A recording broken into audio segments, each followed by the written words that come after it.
वह क्या मर्तबा ए गौस है बाला तेरा, ऊंचे ऊंचों के सरों से है कदम आला तेरा। और सर भला कोई क्या जाने कि है कैसा तेरा, औलिया मलते हैं आंखें वो है तलवा तेरा। और तेरी सरकार में लाया है रजा उसको शफी, जो मेरा गौस है और लाडला बेटा तेरा। जो मेरा गौस है और लाडला बेटा तेरा। हुजूर सैयदना गौस पाक की 11वीं का ये महीना चल रहा है और उर्से मीरा में आप तशरीफ लाए हो। ये अल्लाह वाले हैं और ये अल्लाह वालों की जिंदगियां हैं कि आज तमाम दुनिया में जहां पर भी अल्लाह वाले आराम फरमा है, उनको इस दुनिया से गए जाहिरी तौर पर अरसे दराज हुआ, मगर लाखों की तादाद में आज भी लोग अल्लाह वालों से मोहब्बत कर रहे हैं, उनके दरबार में हाजिरी देते हैं। वजह क्या है? तो ऐसे हसवान के और पर्वो जवार से आने वाले मुसलमानों सुनो, वजह यह है कि इन अल्लाह वालों ने अपनी जिंदगियों को अपने आका के नाम किया है। इन अल्लाह वालों ने अल्लाह के खौफ से अपने दिलों को और मुस्तफा की मोहब्बत से अपने दिलों को मुज़य्यन किया है। इन अल्लाह वालों ने मुस्तफा की गुलामी का पट्टा अपनी गर्दन में डाल करके रातों दिन अल्लाह की इबादत की है, अपने रब की बारगाह में अपनी पेशानियों को झुकाया है, अपने रब को याद किया है, मुस्तफा का गुणगान किया है, नबी की तारीफ और तौसीफ की है। तो जब इन्होंने तमाम बुराइयों का खात्मा करने के लिए अवाम और नास के सामने जाकर के पैगाम हक पेश किया है, अल्लाह और उसके रसूल का पैगाम पेश किया है और रातों रात जाग करके अपने रब को राजी किया है, मुस्तफा पर सलातो सलाम के नजराने पेश किए हैं। हज़रात अब जब इन्होंने ये किया है तो अल्लाह ने इनके जिक्र को आम कर दिया, अल्लाह ने अपनी तमाम मखलूकात में इनकी मोहब्बतों को डाल दिया। ये तमाम मखलूकात खुदा है, सिर्फ इंसान नहीं बल्कि जिन्नात भी, हैवानात भी, नबातात भी, जनाब तमाम अल्लाह की मखलूकात अभी इनका जिक्र करते नजर आते हैं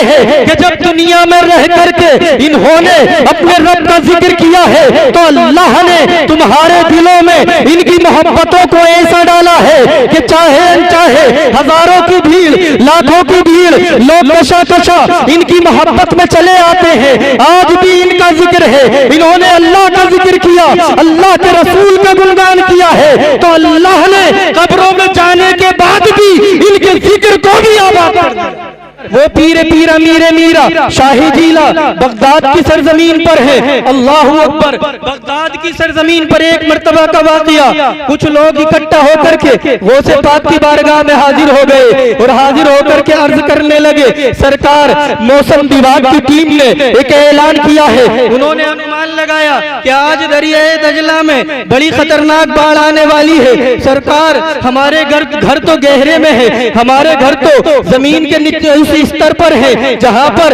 अगर दरियाए दजला में बाढ़ आती है तो हमारे घर तो तबाह बर्बाद हो जाएंगे। हमारा तो हमने बड़ी मोहब्बतों से जिन आशियानों को बनाया था, दरियाए दजला में अगर तूफान आ गया तो हमारे घर तो उजड़ जाएंगे। गौसे पाक ने फरमाया परेशान होने की जरूरत नहीं है। उन्हीं में से एक शख्स को खड़ा किया जो बुलंद आवाज वाला था, बड़ी तेजी के साथ अर्ज कर रहा हूँ। खड़ा हो गया वो शख्स गौसे आजम की बारगाह में। अब गौसे पाक फरमाते हैं जाओ जाकर के पूरी बस्ती में ऐलान करा दो, जितने लोग भी नदी के करीब में रहते हैं जहां पानी आने का खतरा है, उन इलाकों में यह ऐलान कर दो कि आज दरियाए दजला में तूफान आने वाला है, बाढ़ आने वाली है। लेकिन कोई परेशान ना हो, कोई हैरान ना हो, कोई अपने घर को खाली ना करे, कोई अपनी जगह को ना छोड़े, कोई अपने घरों से अपने सामानों को लेकर के ऊंची जगह पर ना जाए। हैरत में पड़ गए लोग, ताज्जुब में पड़ गए लोग कि अभी तो मौसम विभाग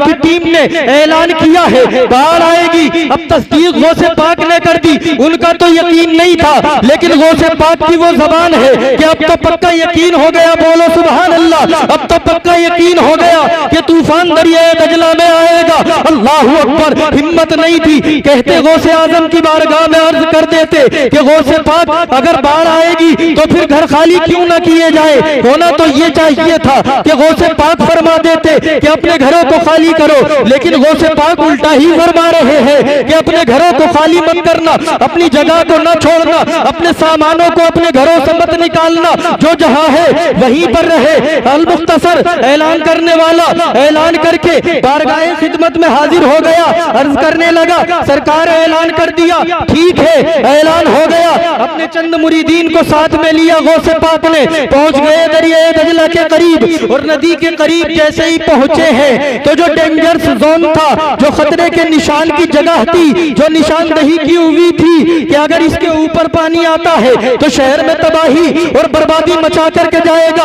अब सुनो, तवज्जो करना मुसलमानों, अल्लाह वाले की बारगाह में आए हो तो वलियों के सरदार की बात सुन लो। गौसे आजम ने अपने असाए मुबारका से, अपनी छड़ी मुबारका से खतरे के निशान के करीब में अपनी छड़ी से एक लकीर बना दी और दरिया के दजला को हुक्म इरशाद फरमाया कि दरिया दजला तेरे अंदर बाढ़ आए आने दे, तेरे अंदर तूफान आए आने दे, लेकिन सुन अब्दुल कादिर कहता है कि तेरे अंदर कितना ही भारी तूफान आ जाए, लेकिन शहर के करीब आकर के अपनी औकात में रहना, हिम्मत मत करना कि जहां अब्दुल कादिर ने लकीर खींची है इस लकीर के नीचे से होकर के तुझे गुजर जाना। हजरात आज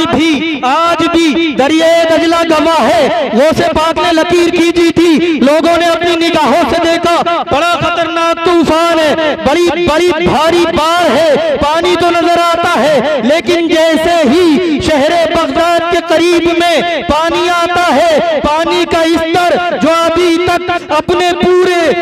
जौवन के साथ में, पूरी जवानी के साथ में बढ़ता नजर आ रहा था, करीब था कि अपनी तबाही और बर्बादी मचा करके निकल जाता, हलाकत की वजह बन जाता, लेकिन जैसे ही शहर बगदाद के करीब आता है तो अचानक पानी का स्तर नीचे गिर जाता है और दरिया दजला में आने वाली बाढ़ थम जाती है। ये मेरा गौस है और हुक्म मानते हुए दरिया दजला बोला था, उनका जो हुक्म है ऐसा तो ऐसा ही सही, उनका जो हुक्म है ऐसा तो ऐसा ही सही, खूने दिल खूने जिगर खूने तमन्ना ही